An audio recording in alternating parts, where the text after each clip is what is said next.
All right. We have a microphone tonight. Turning us just a little bit this way. Okay. We're going to eat dinner together. I have cherry Coke. I have chicken ramen. It's probably still extremely hot, but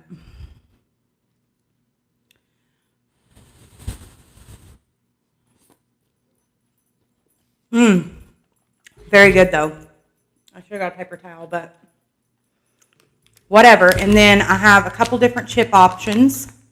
Emily, we have Cheeto flavor shots, jalapeno, cheddar, and cheddar sour cream Pringles. So we have a couple options here. I didn't know what I was going to be in the mood for, but tonight we worked. We did that. I got put in a new department tonight, so it was quite the interesting night, to say the least. Apparently some things went down at work Thursday night when I was off work.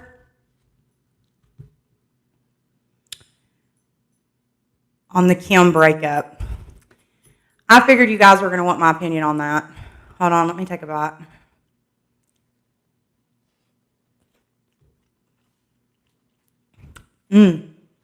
So good. I need a paper towel though.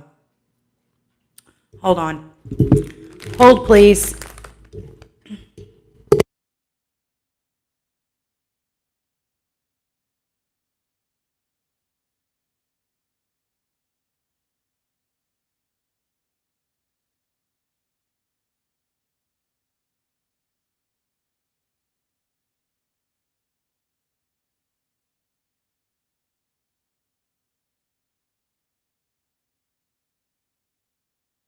Okay. I knew you guys were going to ask my opinion on this. I think it's simple. I think that it's a long-distance relationship. They live on either side of the coast. She lives on the West Coast. She's not going to leave the West Coast. We already seen this with Chris Humphries. Like, there's already been men that's tried to move her from the West Coast. Even Kanye. She went and moved from the West Coast, and she has kids with him. She's not going to leave the West Coast. Pete Davidson is on the East Coast. He is a Saturday Night Live. Like, he has a contract. I think I've seen online that his contract is like 15 years or some shit like that. So his ass ain't going to leave the East Coast. That's where they shoot Saturday Night Live, is in New York. Like, it's not going to happen. So they said it was long distance, and they just couldn't. There's no malice or hatred or anything like that. You know, they're both in their careers, getting to their bag.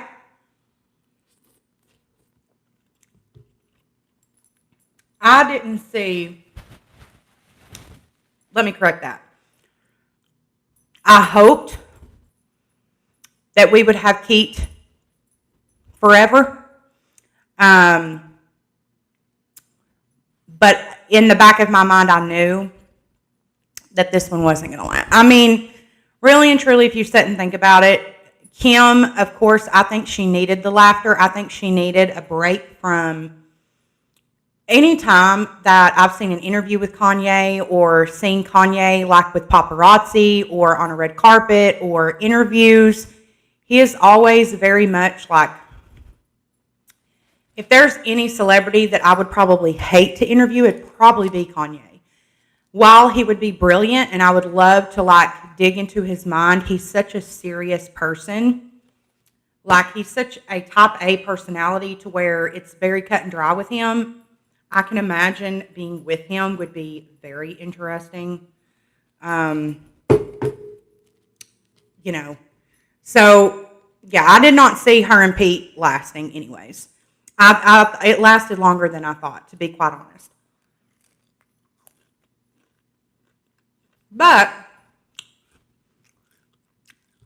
as Ariana said, Pete is someone that you grow from, and he's like the kindest human being ever. Both Ariana and Kim have said that he is the kindest person ever. And they both learned a lot from him. So I think that they'll still continue to be friends. I also think the Kanye situation probably had a lot to do with their breakup. I mean, he was fucking losing it on Instagram for a while.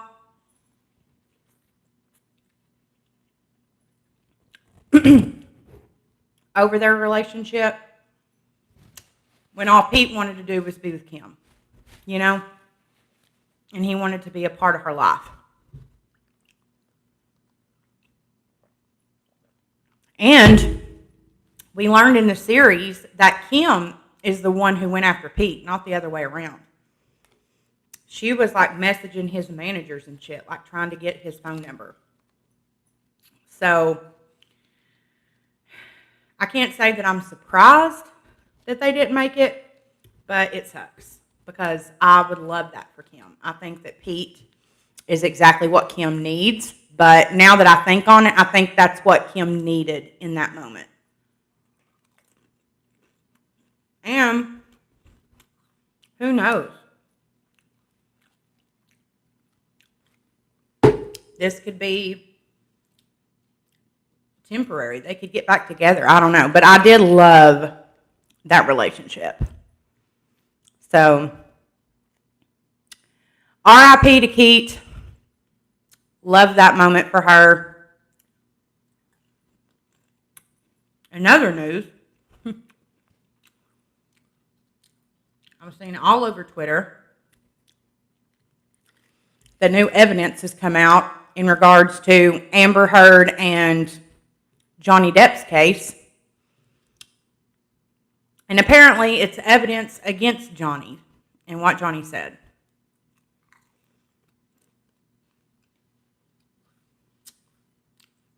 I haven't really investigated that yet.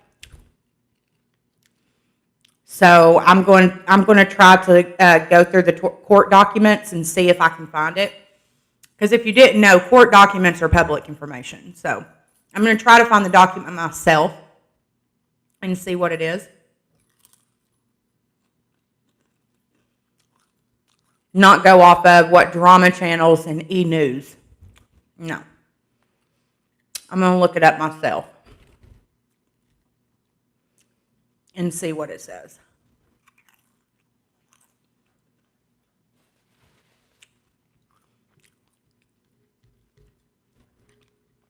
So we'll see. I don't really have an opinion on that as of now. Oh my God, let me tell you guys what the hell happened in my hometown a couple of nights ago. And then I actually seen what it looked like tonight, and I was like, holy shit. So there is this historical restaurant in Fountain City, which is directly outside of Halls. So it's still Knoxville, but Fountain City is a historical town. So like all of the original buildings are there. It's very cute. Very, very, very, very cute.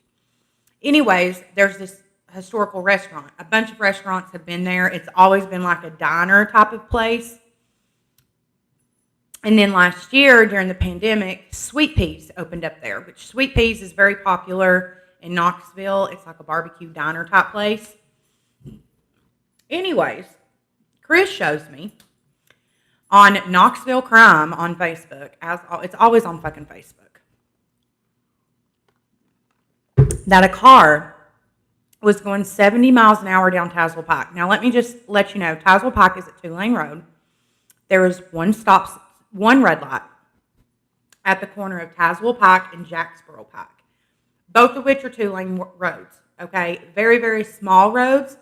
And right at that intersection is Sweet Peas. On one side, you have Sweet Peas. On the other side, you have a little farmer's market. And diagonal from that, you have a gym, National Fitness, and you have an Exxon gas station, just to set the scene. And like on the opposite side, like right beside Sweet Peas, is a historical building. And in that historical building is like a barber shop, an antique shop, a boutique.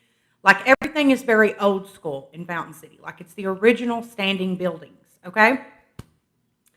Anyways, this car at 5:30 in the morning is going 70 miles per hour down Jacksboro.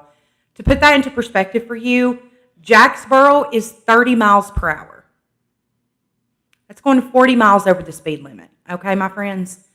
And ran directly into Sweet Peas.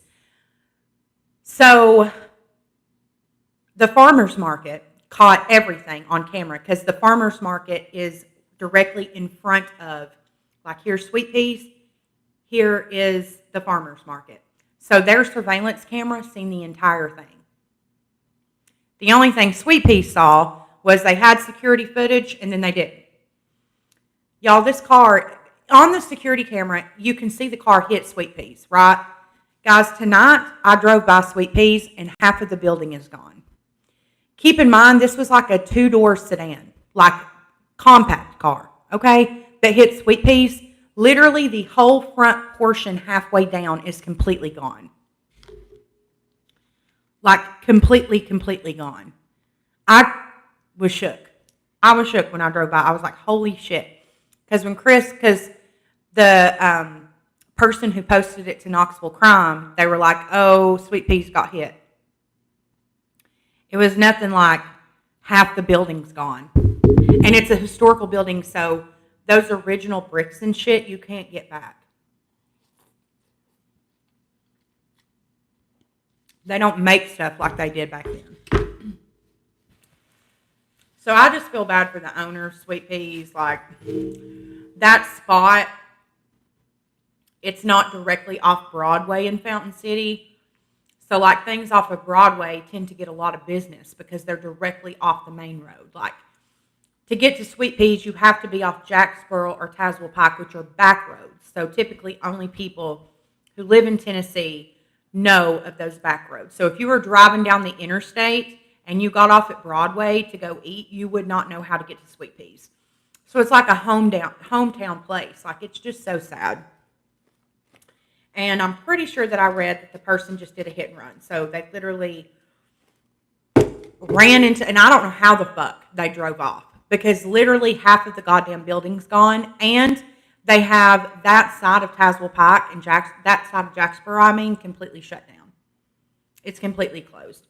So when I was driving on my way home tonight, like my side of the road, because I go Jacksboro to come home the back way,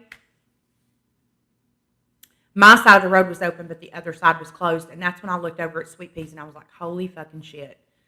That's way worse than I thought. Just because they were like, it was a hit and run. I'm like, how the fuck did they drive away after that? Like, how?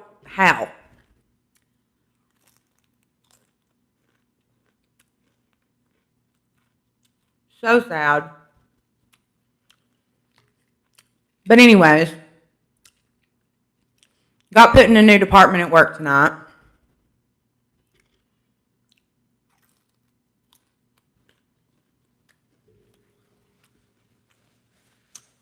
Which is actually 2 different departments.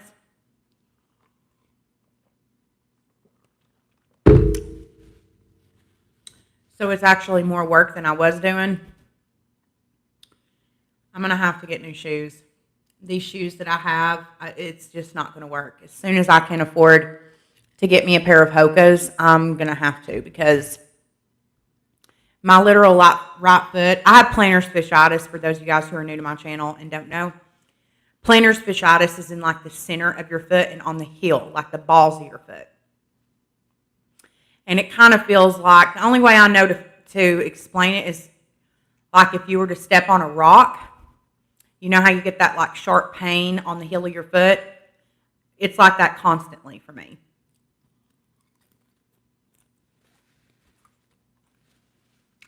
I don't know what caused it. It happened out of the blue a year and a half ago. I don't know. You've got flat foot. Yeah, flat foot's not any better.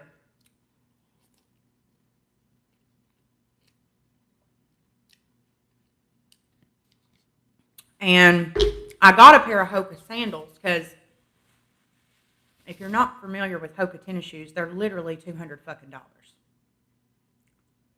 No matter where you go. So I went to Lambert's. It's a medical store, if you're not familiar with them, because I get a discount there. I don't get a discount at Dick's Sporting Goods. You know what I'm saying? So I'm like, well, maybe I'll just go there and see how much it would be with my discount. It's still a fucking $140. So I bought a pair of Adidas, the Memory Foam Adidas, which is the shoes I had to begin with. But anytime that we can afford to get shoes, we always get Chris shoes because he goes through shoes way quicker than I do. Chris's feet are just fucked. Like the only way I know to describe Chris's feet is just fucked. Flat out. So, and his shoes cost a fucking arm, a leg, and half of your big toe. Like 1,000%. So he gets like prescribed fucking tennis shoes, right? So I just settled with these Adidas Memory Foam or Memory Cushion, whatever the fuck they're called. I love them. The black pair that I had for like 2 years, I loved them. But the fucking memory foam in the bottom is just gone. It's like settled to the shape of my foot, so it does no fucking good anymore. And before anybody says get insoles for your shoes, I have plantar fasciitis. It's not going to do no good for me, okay? I'm literally going to wear down that insole in a day. Okay? So we've tried that, and I'm literally buying new insoles every week. Like, no. So anyhow, what's that say? I get discounts at Skechers because I work for a casino. Casinos get 25 to 30% at Skechers. That's cool. We get, I can't remember how much the discount is at Lambert's. For a lot of the stuff, it's like 40% off, but shoes, it's not that much. I think it's like 5% or something like that.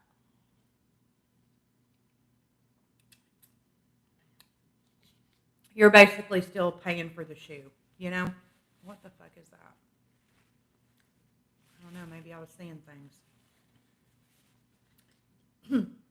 Anyways, so I started in a new department tonight, and to be honest, I kind of like it a little bit better just because in order to get it all done by 2:30, which is when I leave, I have to stay busy the entire time. Like, I can't stop. I can have my breaks and my lunch, and I have to be back at, like, there's no time to, like, slow down. It's, like, constant. One of the parts is, like, where the babies are, and then the other department is, like, in the spine floor. So it was a good night. Yeah, memory foams are a joke. Memory foams, if you've ever seen a podiatrist or you know anything about feet, they were created for people without foot problems. That's why you can literally go to Walmart and buy them. They're not prescribed, they're just fucking inserts. If you have any type of foot issue, you need, even the prescribed inserts, those suck ass. I feel like nobody's perfected that, and that's fucking crazy considering that there's literally a car that you can set it to drive on its own. But we don't have inserts that work for people with plantar fasciitis or fucking flat foot. That makes no goddamn sense to me.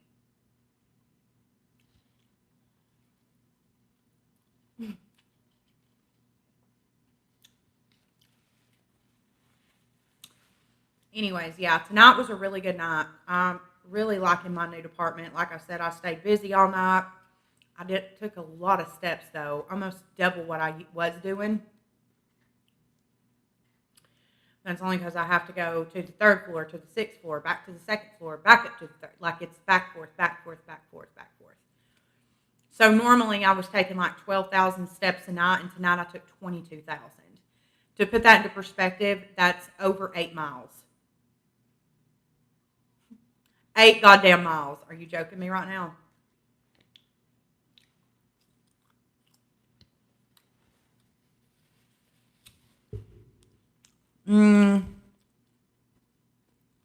Robotic stripper. Our priorities they are wrong. That's literally 90% of the issues this country has is not Democrat or Republican. It's literally the priorities of the person in office is fucked. Like, and that's just the way it is with humanity. What is important to me is not going to be important to you or the next guy next to you. And that's why, having a president, what is going to happen and the changes that are going to be made in office is whatever that person prioritizes. The fact that we can't find a president that prioritizes the same things we do is sketchy as fuck. Like, that's when I really start believing conspiracy theories.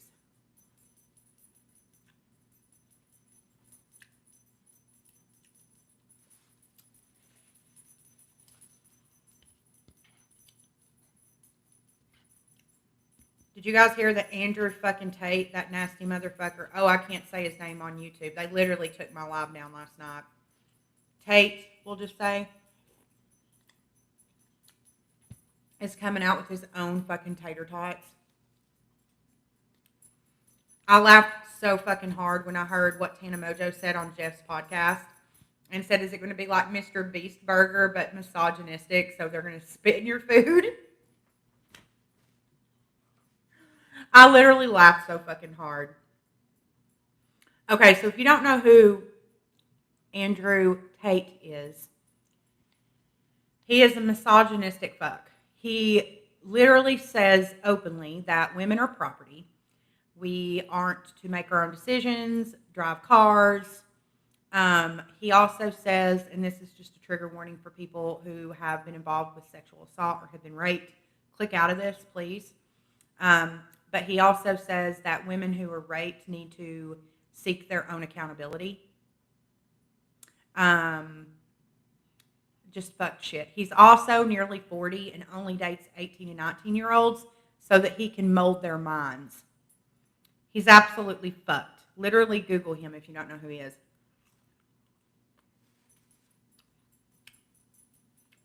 Not only that, but he runs Hustlers University, which has 127,000 members, which, if you do the math, it evens out to be about 42 American dollars per month. If you do that, that's $53 million a year that he's making off Hustlers University, where you can be as young as 13 all the way up and take his classes, where he teaches you how to be a misogynistic pig.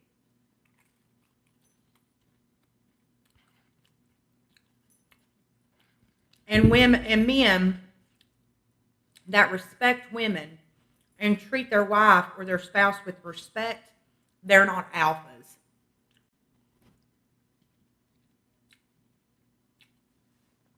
I'm sorry. But a real man, here, Dolly. Here. A real man, here, baby. There you go. A real man, in my opinion, doesn't treat a woman that way. Period.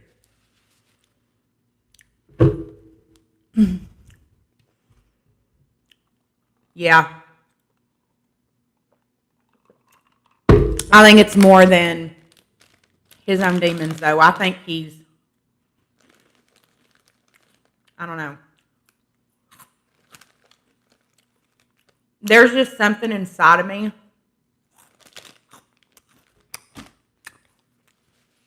that I keep telling myself,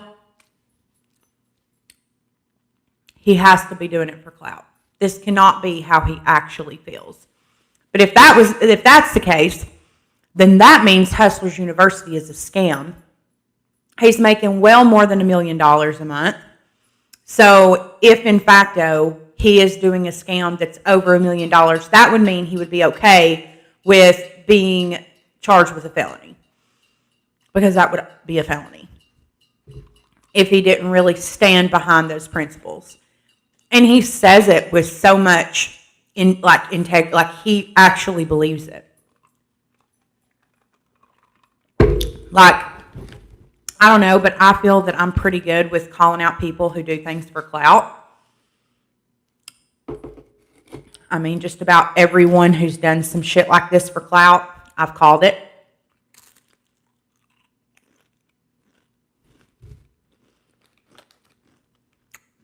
Oh, my battery's about to die.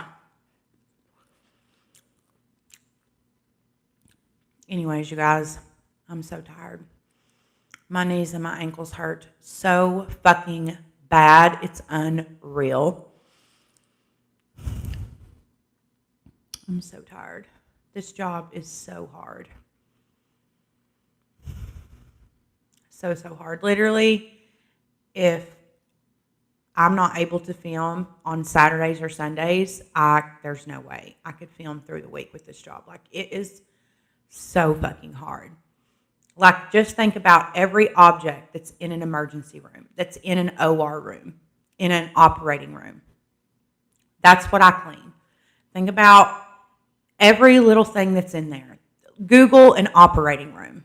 I want you to do this for me. Google an operating room. Everything that's in that room has got to be wiped down. Even if it has wheels, the wheels have to be wiped down. If it has legs to it, the legs have to be wiped down. The lights that are on the ceiling, you have to take the pads off the bed and wipe the inside of the bed, then put the pads back on the bed and wipe the operating bed. If there's any wires or cords, you have to wipe all of those down. Has to be wiped ceiling to floor. Has to be dusted. Has to be dust mopped, swept, trash changed, and then wet mopped. Every single room. So what I do is I'm basically a surgical tech. So not housekeeping. So a regular housekeeper can't do my job because we're going inside of an operating room, if that makes sense. So it's basically an umbrella underneath the surgical tech. But what you're doing is you're going in to sanitize those rooms. So you have to know every machine, what it does. Is it okay for that machine to get wet? If it's not okay for that machine to get wet, what kind of fabric does it have to be cleaned with? Can that piece of fabric be wet at all? Or can it be wet a little bit or, none at all? Every machine is different, and when I say machines, I'm talking about different equipment that they used when people are under anesthesia in surgery. We also clean labor and delivery rooms, and these are emergency surgery labor and delivery rooms, so it literally looks like a hog has been gutted in those rooms, or a small person has walked in there with a literal bomb in their hand and it exploded. I sent a video to Chris one time, and he literally cussed me out for 2 days because I sent him. It literally is that bad. And labor and delivery rooms are a completely different ball game. And I'm not talking about like standard labor and delivery rooms where everything goes normal. Those are still not great to clean. But when it's an emergency situation, they are hurrying with everything they can to get baby out okay. So there's literally blood on every single surface in that room. So you're having to go back over the room again and again and again and again and again and again until you get every single little spot of blood up. Now, the rooms that I clean are if you are pregnant and there's for some reason you have to go in for surgery. I clean those rooms. And then the other part that I clean is in the spine hospital. So basically when you go in to have a surgery on your spine, I clean the rooms that you go to like pre-op. Might look into a career change. I'm tired of housekeeping. Been too long in the game. What you consider a fork in the road in my job for now. So if you are doing housekeeping, this is definitely something that would be good for you if you are a detail cleaner. So this job is much more than housekeeping.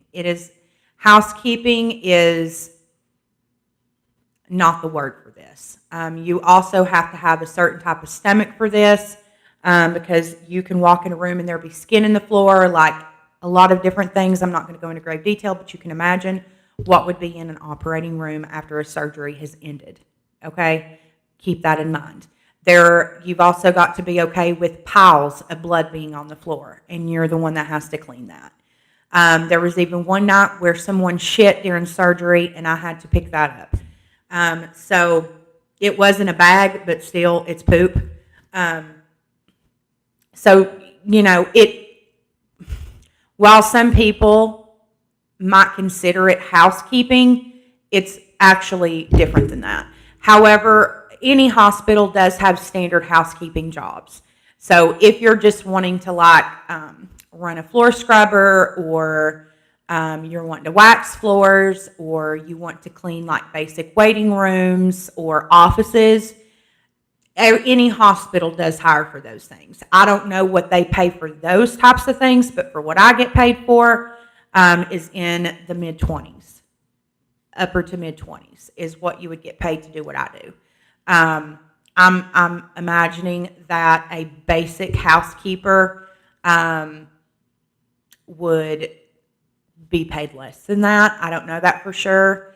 I do know a girl who works for the hospital in housekeeping, and if she's comfortable, I can ask her what she makes and let you know that.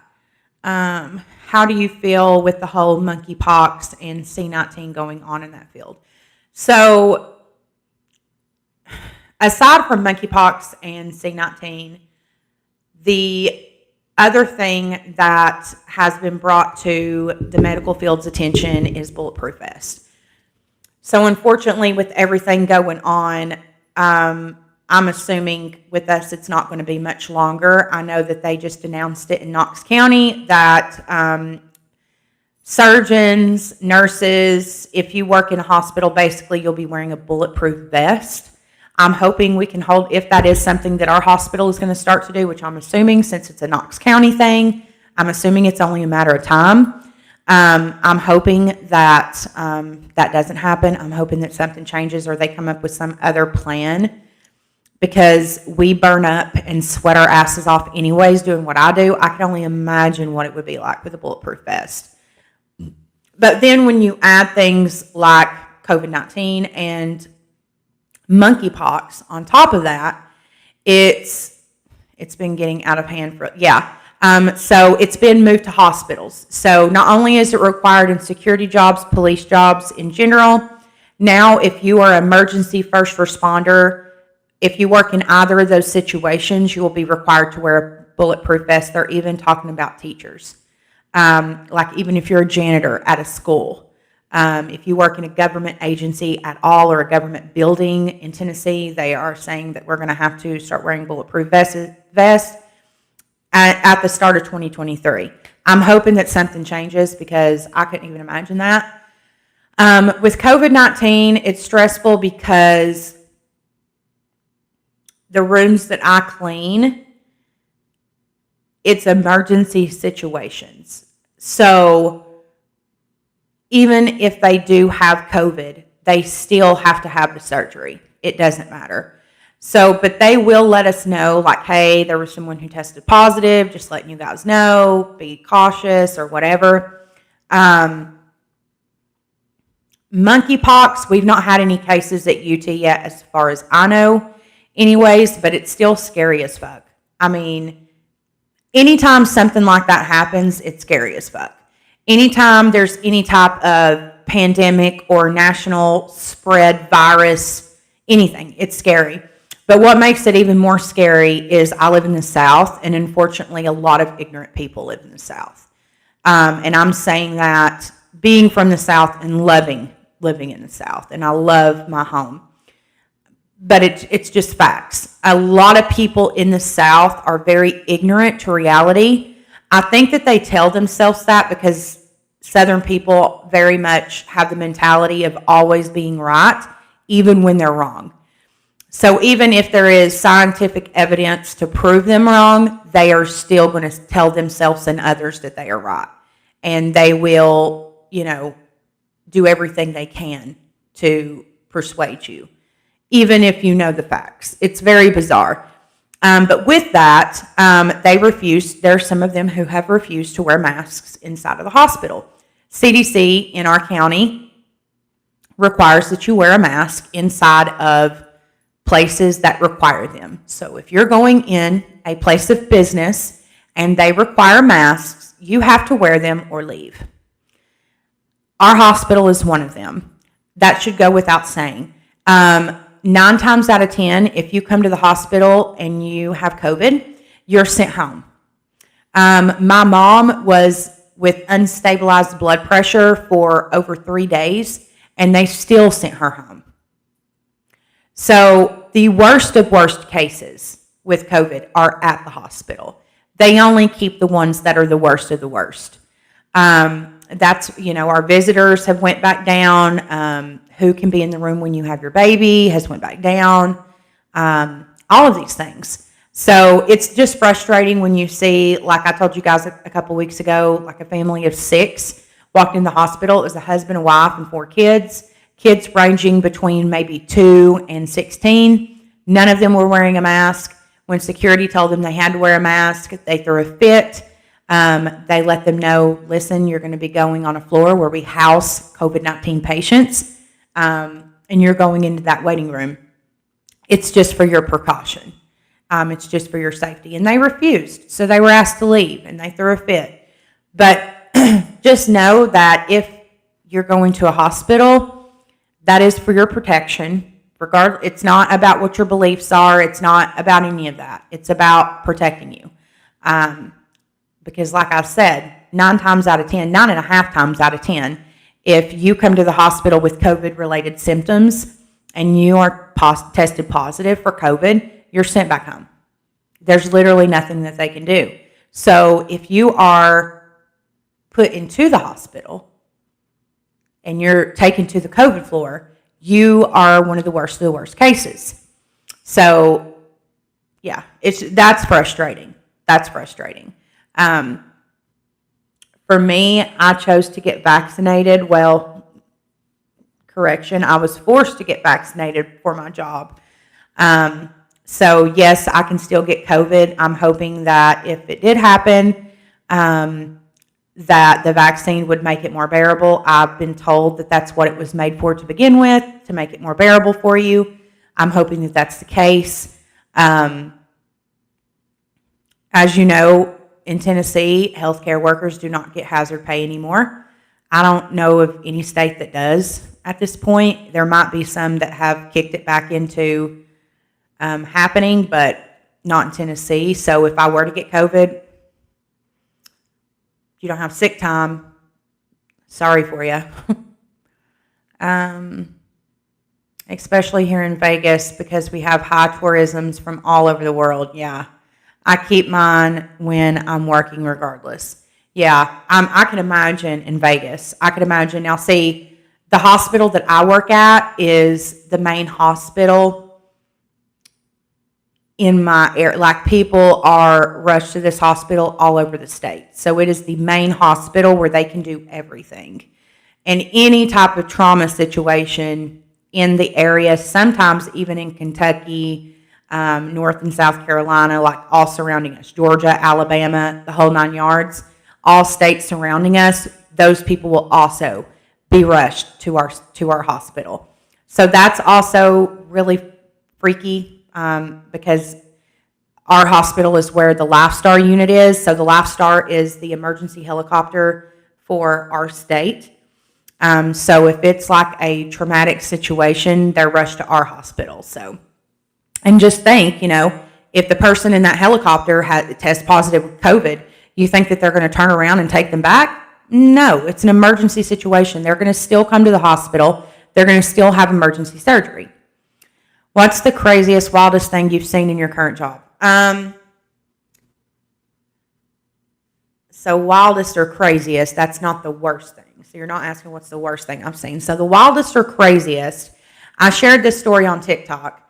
There was a 25-year-old girl who looked lost as I was going home one night. So me and my coworker walked up to her and asked if she needed help. And she said that she knew where the emergency room was. She needed to go to the emergency room, but she was really embarrassed and was just trying to kind of kill time. And then she asked if the registration nurse, the person who checks you in at the hospital, if they're going to ask why she's there. And, we tell her, yeah, obviously that just kind of determines whether you're going immediately back or whether you're going to have to wait in line. And she said, okay, well, can I talking to me? She was like, can I talk to you in private? And I said, sure. And she tells me that she believes that she's been putting tampons in incorrectly her whole life. And just to give you an example, if you don't follow me on TikTok, I'll show you exactly what she showed me. So I had a tampon in this very bag. This is my work bag. So I hand her a tampon to have her show me how she's been putting it in. And she said, oh, well, no, first she said, well, I pulled the bottom out and just put it in. I was like, what do you mean you pulled the bottom out? I'm confused. And she just picked it. I handed it to her and she went, I just pull it out and put it in. I was like, you put the plastic applicator in, or you how do you get this out if you pull this out? And she was like, there's something in there? 25 years old, I put this on my life. I was like, yes, baby. There is a full tampon inside of there. And she freaked out and said, well, the whole thing's in me and it's stuck. It's stuck. So yeah, that's probably the craziest thing. And I also had a woman who drove herself to the hospital in full-blown labor. Her water had broke waiting for the elevator, and I had to drive her to the labor and delivery entrance because she was on the complete opposite side of the hospital. And she drove herself there, so I had to drive her to the front and put her car in valet, and luckily she trusted me. But this job isn't always like hee ha ha things, like, someone not knowing how to put a tampon in and stuff like that. I mean, obviously, on one of the floors that I handle is where they do, like if you're an organ donor and you pass away, that's the floor that they would go to take all of your organs out. And you'll know when they're doing that because there will be a stretcher with a black bag and there will be a dozen coolers to put organs in. So yeah, that's really crazy to see. And a lot of the OR doors have windows so you can observe. That's also how they train people who are going to be surgeons or surgical techs or surgical nurse or whatever. You observe the surgery. So it's really fascinating, but also very scary to watch someone who's no longer here have their organs taken. I mean, it's something that you'll never lose that image, if that makes sense. And like one of the worst things I've ever seen, which I've replayed in my head 1,000 times. This boy was riding in the back of his dad's pickup truck, which is very common in Tennessee. This is not out of the ordinary. And he wasn't wearing a T-shirt. He was just wearing blue jeans. And his dad had the music blasting. They were going down a dirt, rocky road, which is very common in the South. And his dad hit one of the rocks. His son fell out of the back of the truck. His pant leg got caught to the tow hitch. And his dad ended up pulling him over a mile before his dad realized that he had fell out of the back of the truck. And that poor boy was rushed to the hospital with half of his cranium off and gravel all in his brain. So yeah, there's definitely things that you'll see regardless of what you do. If you work in the ORs or around them at all, there are for sure things that you will see that you'll never forget. Like, they will literally be embedded in your mind for the rest of your life. You'll never forget it. So, yeah. Mine was domestic violence, full on. While cops were arresting them, yeah, that was my crazy story. So, also fun fact, we have a few prisons in Tennessee. One's very close by. It's called the Penal Farm. If you're at Morgan County Penitentiary, it has to be really bad, but if they have to rush you to the hospital, that's where they take you, is the hospital I work at. But even closer to my job is the Penal Farm. So anytime that there's like a fight at the jail or whatever, or they, arrest somebody who might be on drugs or whatever the case. They take them to our hospital. So these people will come in like cuffed. And this one time in particular, they rushed a female inmate to the hospital. She was chained to a wheelchair. She was pregnant. She was in labor. And they kept her chained to a bed while she gave birth to her child. So there's a lot of like traumatic, scary, unforgettable things that have happened. I mean, it's a hospital, and it's the biggest hospital in the Southeast. So obviously there's going to be some super traumatic things. While there are funny things, there are also really scary things. There was also this guy who came one time, and I just overheard his situation. But basically, his best friend, it was very jackass. His friend had bet him $500 that he wouldn't shove a Hot Wheel up his ass. And he just thought that if he put it up there that he could just poop it back out. Well, it constipated him. So when it went up in his rectum, it turned to the side like this, so poop couldn't get out of his butt.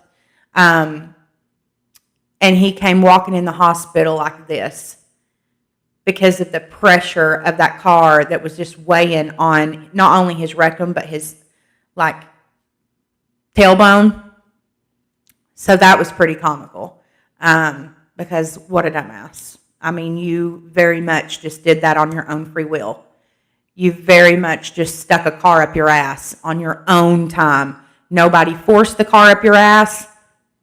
You didn't sit on the car. He didn't even come up with a lie. He didn't even try to cover it up and say, I was sitting on my couch naked and I sat on the Hot Wheel and it just went up my asshole. I don't think that anybody would have believed that, but, I would have at least tried to come up with something. I'm damn sure not going to walk in the hospital and be like, yeah, so I know that you've got, a lot of emergencies going on, but I was really bored and my friend bet me $500 that I wouldn't stick this Hot Wheel up my ass, so I did it for the $500. Doy. But now I'm going to come and spend even more than that for you to dig it out of my ass. And that's literally $500, baby. At least have them bet a little over what your medical bill is going to be, because the x-ray alone is going to be more than $500, baby. The x-ray alone is going to be like 3 racks. So you need to get way more than $500. I'm not shoving shit at my ass for that. No. Insurance ain't covering shit when you stuck it up your ass yourself. Just saying. Dolly. All right, guys. It's time for me to call it night. I love you guys. Hope you guys have a great night. Hope you guys have an even better Tuesday. And until the very next time, bye.